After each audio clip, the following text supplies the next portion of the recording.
Now personality per se, I would say,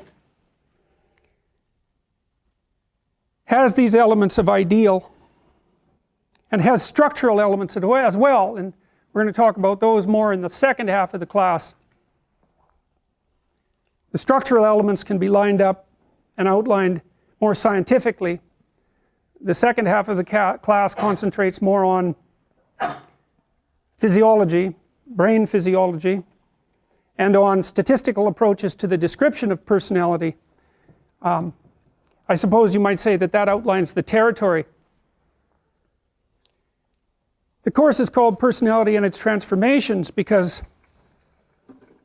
we have personalities, that's who you are now, but our personalities are also capable of transformation, of change. I mean, obviously we think about that as learning.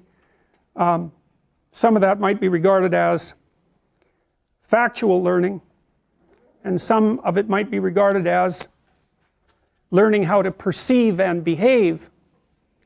And I would say that the clinical psychologists that we'll cover to begin with are much more concerned with the nature of the implicit structures that shape your perceptions, and also the implicit structures that shape your behaviors and how they're integrated in relationship to your negative emotion, health, and well-being. Whereas the thinkers in the second half are more concerned about laying out the structural elements of those features and relating them to underlying, say, mechanistic phenomena, making the assumption, which seems warranted, that there's some relationship between your personality and the manner in which your brain functions.